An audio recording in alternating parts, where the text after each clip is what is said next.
Hello, everybody. Success Church here live with you. Excited that you have joined us this week. I'm going to give you a second to jump in. We're streaming today on YouTube and on Facebook. And remember, this is temporary that we're streaming to those platforms, but we want to introduce you to the Success Church. Primarily, the place to find us is at school.com/influencers. You will enjoy that space. If you get a chance, go check it out, school.com/influencers, and you will be encouraged. Now, remember, the word school is not SCH. I know we learned that in school, but this is SKOOL.com. Go to school.com/influencers, and you can connect with some more content. There's a lot of content there. In a few minutes, we're going to bring on my co-host, cohort, planner and schemer of all things influence and innovation. Stephen will be with us today. He's going to teach us, and I don't know. I'm going to throw him out there a little bit, ask him a couple of questions. We'll see where we go with that. But I'm excited that you're here, and hopefully you have questions. Hopefully you are dialing in to some things in over the next couple of weeks. If you go to school.com and you have some questions, just in the comments, leave your questions, and we will be answering those questions here at Success Church. Now, Success Church, Wednesdays, 11:30 Pacific Standard Time. You can find us here every single week. We're here only for one reason, to help you understand that there's no divide between your work and your relationship with God. God is not looking at your work and going, oh, look how secular that is, but he calls your work, your gift, sacred. And you have to really believe that. You have to step into that and understand that God's intention was never to have a separation between what you do 40 hours, 80 hours a week and your worship. That was never intention. Can you imagine? I'm going to plan my life. I'm going to plan my life around people, and I'm going to create a system to where I'm really not in their life for 80 hours of the week, 4 days, 7 days, 5 days out of the week. I'm only want 1 day. So I'm going to give them this rest of this life, and I'm going to be out of their life, absent, and I'm just going to disappear, going to be on the beach drinking whatever God drinks. No, you have to understand that God was not interested in having a separate life. He was interested in having a full life with you. So that's what we've been dealing with. I've been encountering people who have an idea that when you go to work, or you're making money, or you're creating wealth, or you believe for big things, you want to make the most of this, experience the best that life has, that is unreasonable, that is greedy, that's wrong. I've heard people say, wow, you have so much land. Why do you have so much land? You should just be satisfied with just your amount of land. Well, maybe I want more land. Maybe you want more land. Maybe we should have as much land as we possibly can.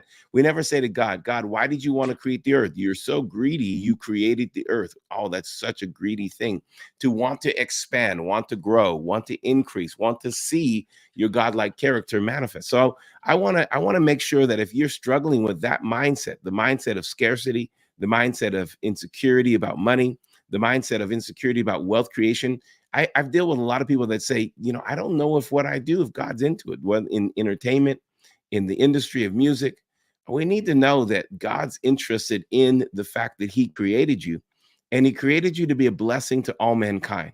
Now, when you realize that God's intention was that have been giving skills, you've been given gifts, you've been given talents, and those gifts and talents are given to you for a purpose of bringing life changing experiences and moments to other people.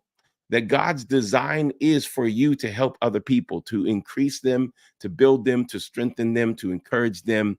And when you realize that God's plan for you is to do that, then you will not be insecure about the things that you do.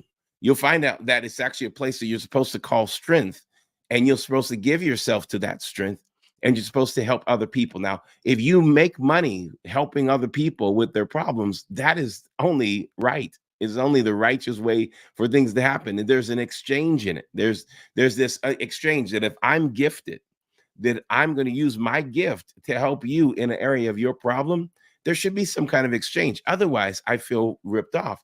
I've used my best ability to help you. You no longer have that problem, but you have something I need. You have money. or you have an exchange, whatever your exchange is. There's a lot of bartering going on back now in this day and age. So people are bartering again. Oh, I'll do this for you. You do this for me. Let's do joint ventures. Let's do joint labs, whatever it is. There's a lot of people that are cross-pollinating because everyone is identifying their strengths. Now, we've had in past years this, strength finders test and different strength finders opportunities, and those are all powerful. But I want you to be able to not only identify where your lean is, but where your exact is. Where are you indeed strong? Not where I just lean towards being someone who is a sensitive or of the other strengths. I'm not the best at the strength finders. I have people that literally are really they're best in their industry in helping you find your strength, and they use the strength finders test. And maybe we'll have them on as a guest for you to find those kinds of strengths. But we're talking about the thing that you should look at is, what have you been good at already? What has been successful? What has been working? And you just disregard it because it comes too easy. You know how many people I work with that literally disregard what they do because it comes so easy? I mean, you literally look at it and go, "Oh, this is easy. Everyone can do this." I want you to realize not everyone can do that. If everyone could do it, then everyone would be doing it. And not everyone can do it. And not everyone's doing it. So you have to know that there is a the specialty in your life is found where you're strong, where your strength, and where you're able to show those strengths. And so we're glad that you're here. Thank you for connecting, Najma. We love you, appreciate you there in the UK. Want you to continue to dial in, share with some friends, what's happening, that we're meeting here live on Wednesdays, 11:30 Pacific Standard Time, and people can dial in all around the world. I'm so glad that you're here, Najma, and anyone else that's on Facebook or on YouTube, glad that you're here. So let's dive in. We're going to bring Stephen in a few minutes. We try to keep this around 30 minutes, so don't want to take up your day, but want to give you a little bit of a shot in your arm to help you go, listen, I know that God has a plan for me.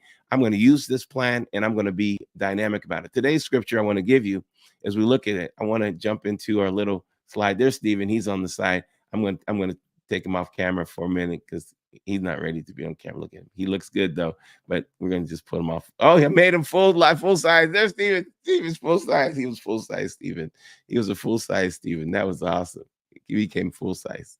All right, let's take this. We realized last week we talked about lechem. We talked about bread. We talked about how bread is the fight, how you feed on bread, but the same word for fight is the same word for bread. When you go out and you are making bread, when God said go make bread, he gave the same word. It's just different vowels, which don't change the meaning, changes a little bit of the meaning, but not the substance of it. The substance is always going to be based upon a battle. You see that word, to battle, to fight. When you go out into your world and you go out into your business, you're going out and you're fighting. You're fighting for new ground. You're fighting for new opportunities. You're fighting for new customers. And don't take that out of your heart, out of your mind. Keep that God has called you to be someone that fights for expansion. Today, I want to talk to you about this picture in Judges chapter 6. Judges chapter 6, there's a beautiful thing where Gideon is threshing wheat in a wine press. You may say, why is that beautiful? And let me explain to you why. That when you realize that Gideon is threshing wheat in the wine press, Gideon is taking his skill set, he's taking his ability. Instead of doing what other people are doing, is just not using it. He is the only one working in his society. There's an attack of the enemy. The Amalekites, the Philistines were the Amalekites, and the Amalekites were coming against him, and they were taking all of their goods. They were impoverished. The Bible says they were impoverished because of them. And so when you realize that they were impoverished because of them, the people started they stopped using their strength. They stopped using their gifts. The number one way to become impoverished is to allow fear to stop you from being a gifted person, or to allow fear to stop you from advancing, to allow fear to stop you. So they were afraid. Now, this was something that God said. I want you to realize God said to them, don't be afraid, don't fear them, and don't fear their gods. You're going to be okay. But what they did is they feared them and they feared their gods, and they allowed them to come in and to steal their goods, to steal their produce, to steal their farm, to steal their work, to steal everything from them. And the Bible says they became impoverished. That's Judges chapter 6, if you want to go and read that. Now, that was all based upon the fear of using their abilities, the fear of being who they were called to be and doing what they're called to be, so that the enemy came and stole from them. It says, and interesting, because it says that part of this fight was in a place called Gaza. I want you to know that God's intention is for you to fight for where the promise is. If God gave you a promise, you go where that promise is and you fight for that promise. Don't give up on the promises that God gave you. God gave you a promise for your family. God gave you a promise for your finances. God gave you a promise for your calling. You've got to fight for it. Wherever there's a promise, there's always going to be a fight. Wherever there's a promise, there's going to be a lachem. And when you fight for it, you'll be able to lechem, and you'll be able to eat the bread of your reward. In order to have a reward, you have to fight for the bread. And when you fight for that bread, you will, both words, lechem, when you will fight for that, you will have the ability to eat the good of the land.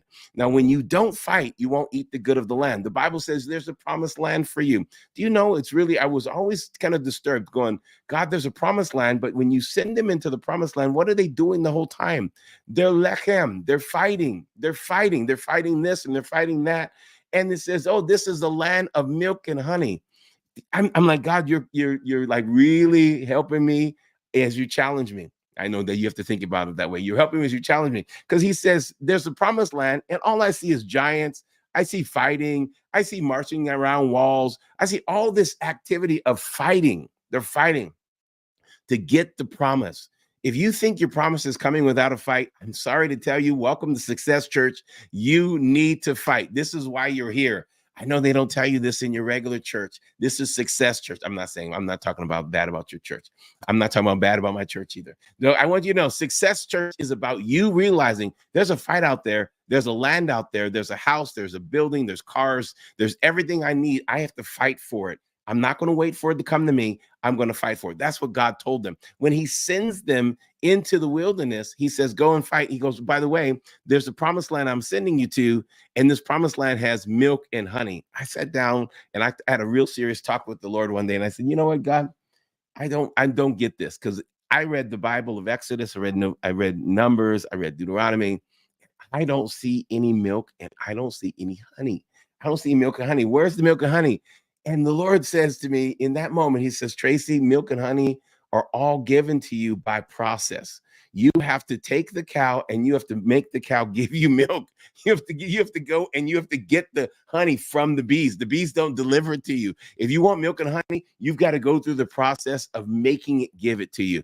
And I realized at that point, God was never telling us a promise that everything was going to come easy. He was telling us, you got to go out there and you got to make that. I mean, listen, I've never milked a cow, but I've seen people do it. I've seen people who've never done it. They try it. It's really not easy. I want you to know what you think is going to be easy is going to be easy because you're gifted to do it. You're gifted to do it, but you're going to have to fight for it. It's going to be a fight that you're willing to do because you have the sword that matches the enemy. You have the spear that matches the problem. But when you go into it thinking it's going to be easy, I'm not going to have a problem, this is going to be simple, it's going to be chill, you are deceiving yourself. And most people who write a business plan, they go into a business plan deceiving themselves. They don't go into a business plan with an understanding that, hey, I need to put in some of this, some fight in here. I'm going to fight here and we're going to fight here. And we only put all the good news in there. Oh, one day I'm going to have 1 million people and they're all going to pay me $1 million. I'm going to be a billion trillionaire. Well, that's all the good news. But the fact is when you really put that business plan to work, you know what? Your business plan needs adjustment every 2 months. Every 2 months, you need to adjust it because it's not true. It's not true. You need to go in with process. You need to go in there. I'm going to process. I got to get up in the morning. I got to milk this cow if I want milk. I got to get up in the morning. I got to go and put on my beehive thing. I got to go put on my beehive. Listen, I got to put on my mask. I got to put on my beehive thing and I got to go out and fight the bees. You've got to get out there in the midst of it and you've got to work the process. Now, that's all to say. Here's Gideon. Gideon's been told, his whole people have been told, listen, this is important, Gideon. There's enemies here and you have a lot of prosperity coming to you because of what you're doing, the way you do it. It's beautiful. Gideon's family, they're the bakers of the town. All the bread that's being produced is produced by Gideon's family. And so when it comes down to it, bread is we talked about last week, bread is one of the holy holy foods, bread, grapes, and now not only bread, but wheat, bread and grapes. Grapes are harvest. When it's produced, it's wine. That's why the Bible doesn't say don't drink wine. I don't drink wine, but the Bible doesn't say don't drink wine. It has a part of it of a communion. Now, the realization is these are processes of things that are blessed. You have to take it and make it a blessing. Wheat is not a blessed food, but wheat is a blessed harvest. It's when you take it and you make it into bread is when it becomes a blessed food. Grapes are not a blessed food. It's a blessed harvest. When you take it and you make it into wine, that's when it's a blessed food. Do you understand? It's not blessed in its original. It's blessed after you take your skill set to it and you make it now something different. That's when it's blessed. Woo! I'm telling you, we can stay right there. And when you realize that God is going to give you raw material, he's going to give you a tree, and it's that tree is not blessed. I know people out there hugging trees. No, they're trying to sweet talk trees. There's people marrying trees, trying to save trees by marrying them. I want you to realize that's not when it's blessed. You know when a tree's blessed is when you chop that sucker down and you put it into a mill and you put it and you make a house of it.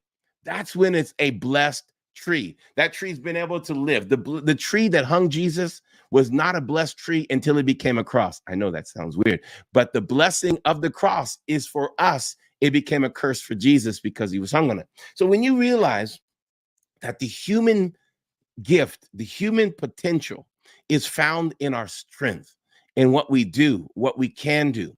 Now, your strength is never just saying, make it easy for me. Your strength is give me raw material. Let me go to the lab and I'm going to make something out of it. This is what we're going to do. So let's look at Gideon. Gideon is in this situation. Now, I don't know where the wine dresser guy is. He's gone.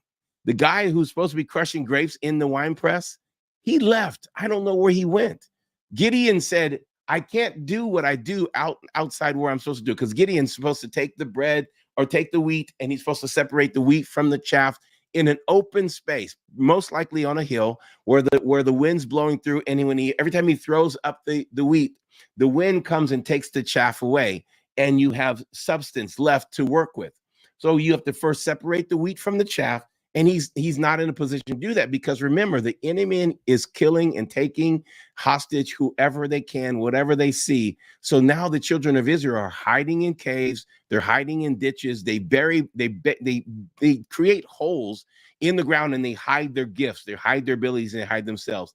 I want to tell you, I'm gonna warn you right now, as your success coach here as your success pastor at Success Church, you are never to hide your gift. You're never to hide it. You're never to bury it. You're never to find a hole to put it in. You're never to find a cave to isolate it in. You're supposed to let it be seen. That's why we're going to bring, Sir Stephen out here, so he can help you expand your view of where people can see your gift. But you got to take it out of the holes. You got to let it come out. So Gideon is doing the best that he can do, because there's no other place for him to work. The only available workspace that's not immediately attacked is in this ditch. It's kind of like a well where he's in the wine press, where they normally would step on it and all of the grapes would, crush, and the wine would be captured.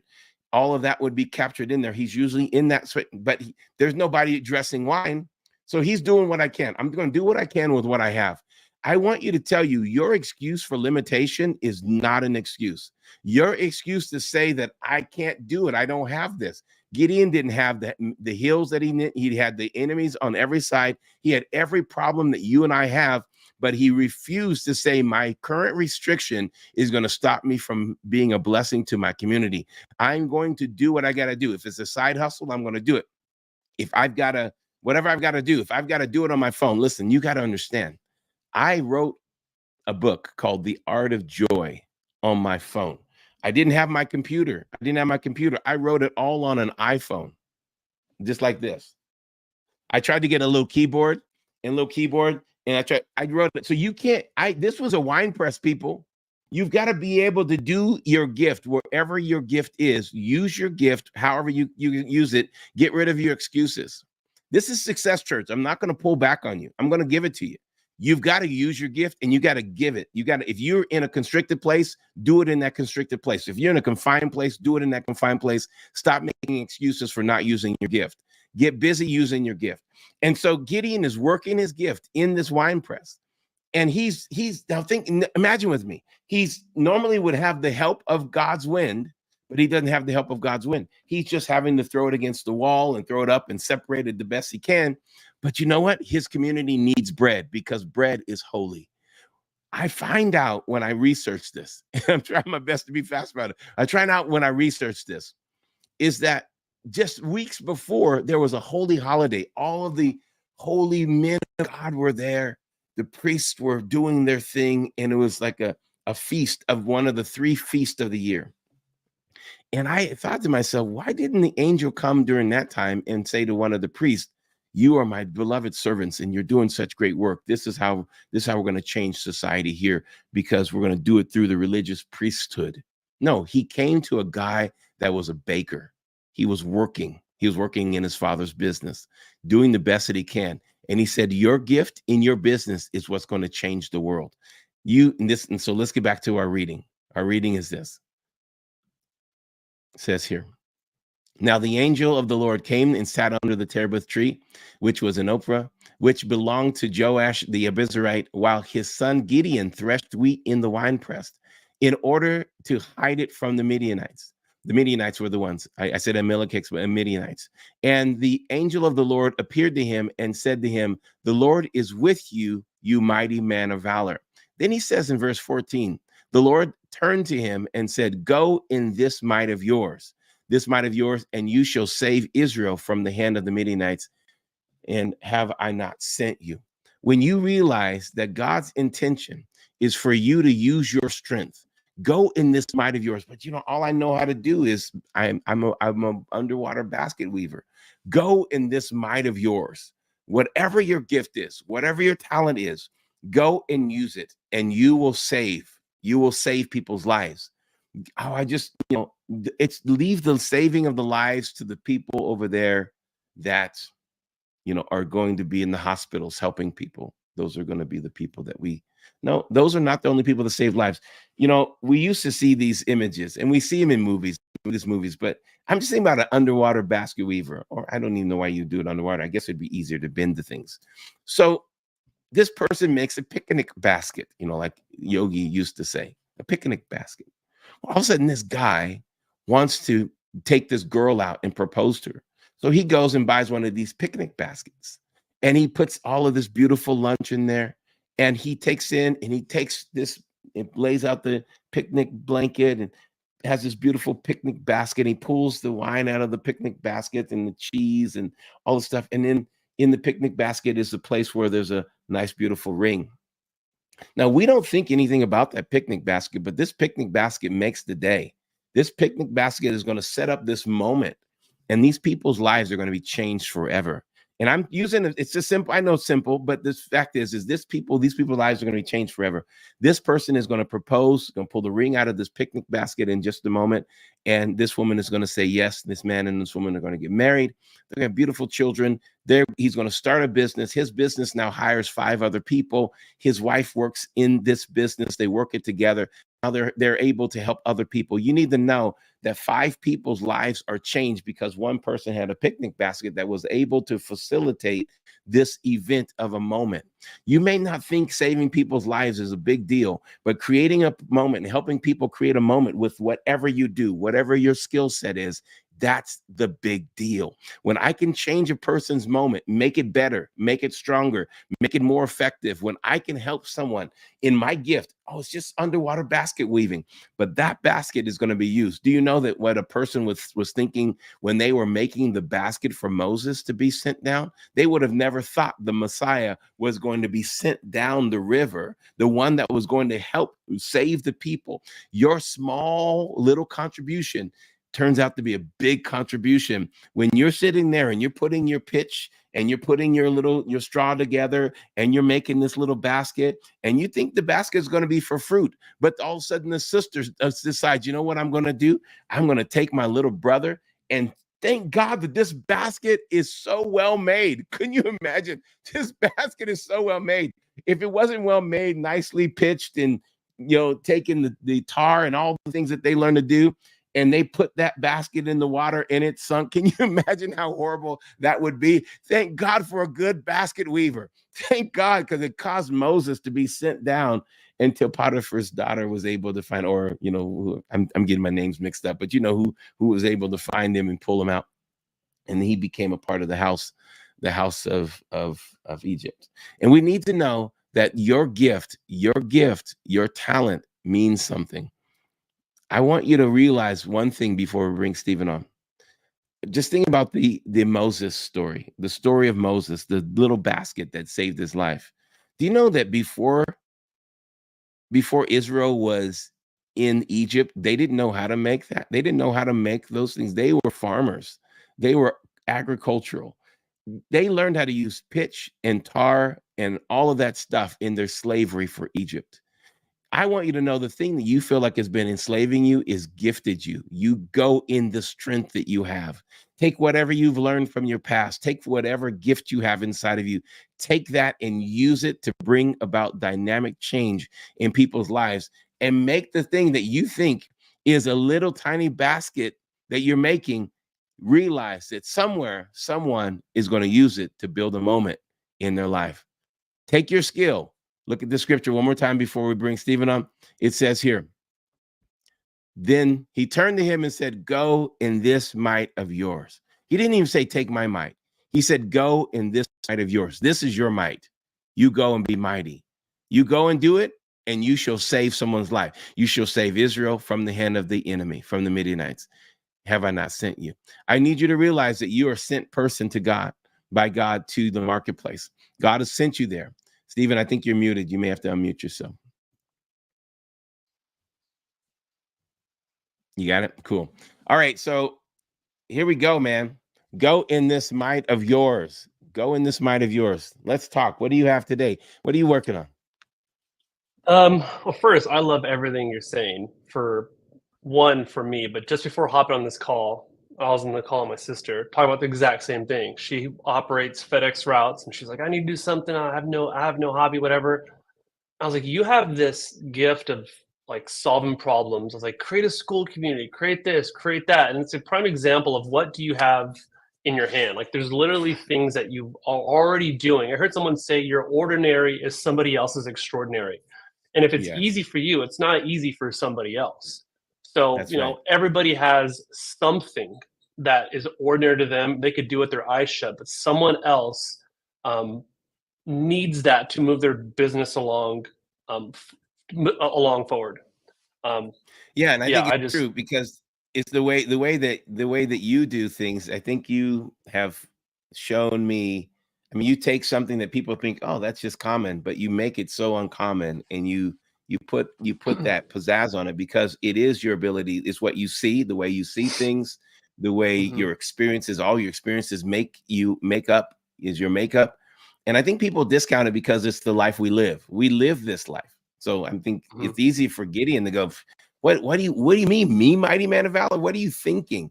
And I'm just living. This is the life I live. This is the hand I've been dealt.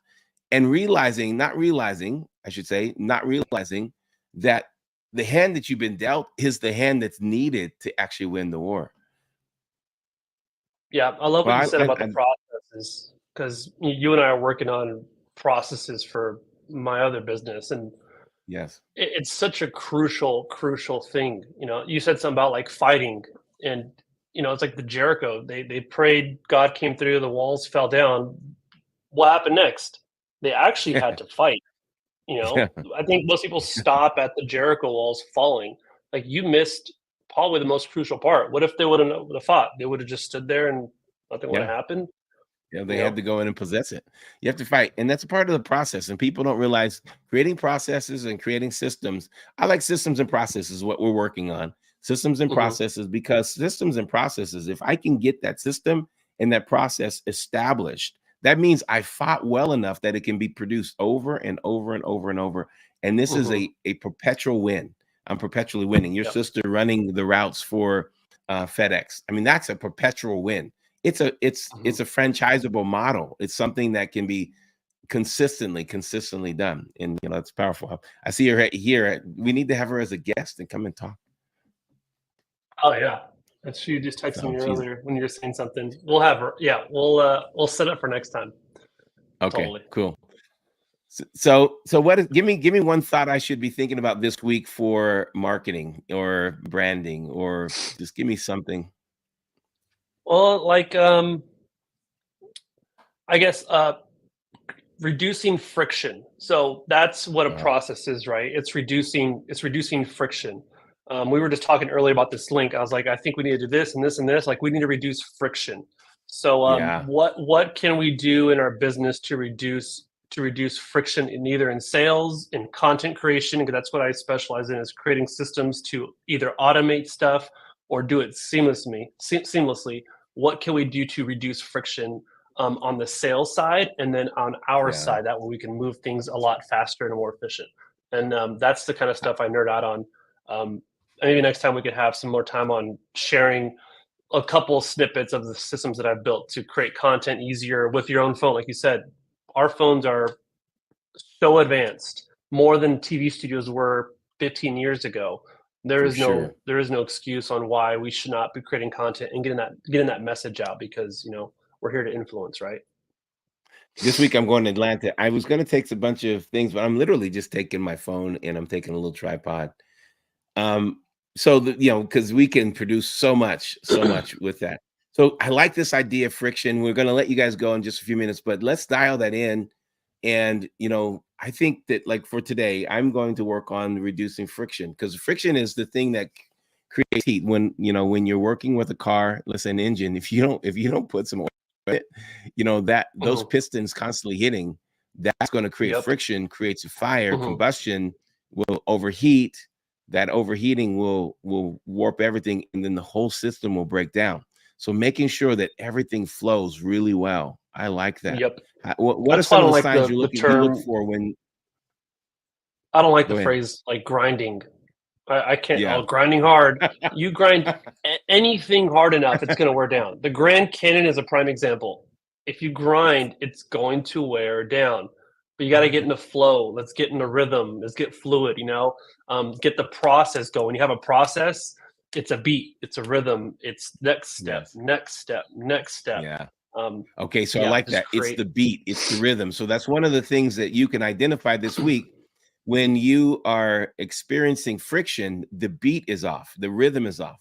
We've talked about that before. The rhythm, having that rhythm. Everything is about rhythm.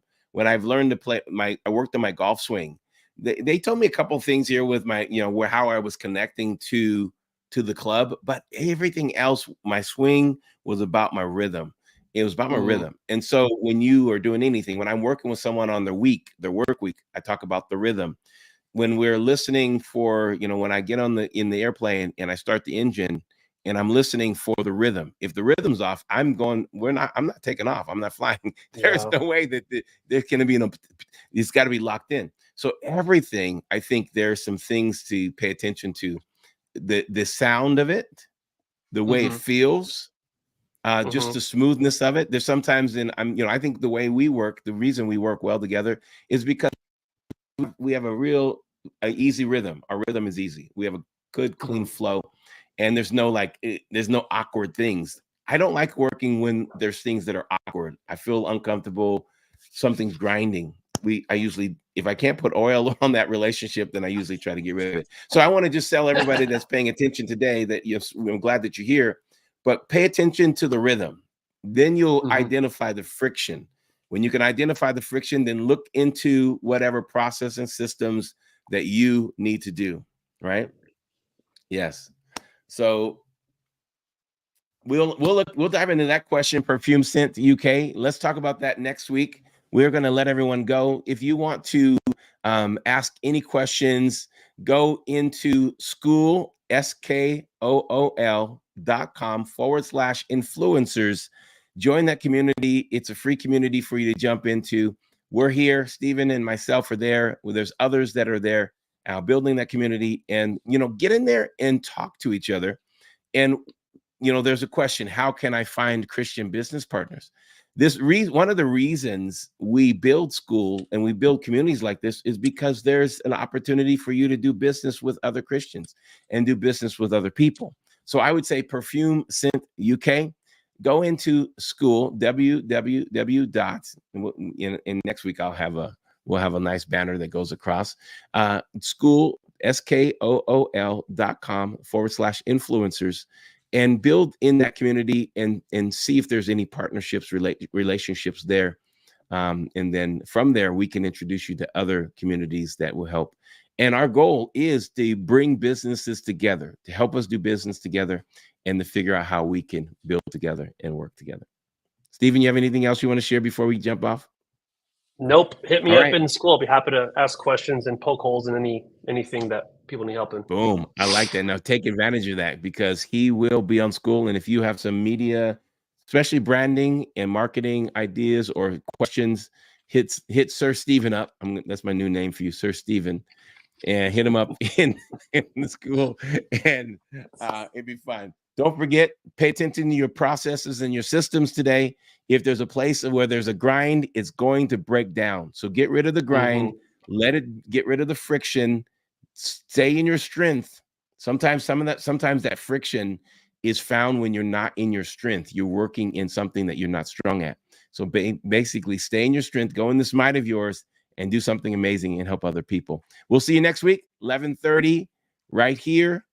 Those platforms you're watching on, 11:30 Pacific Standard Time. We'll catch you next week. Thanks.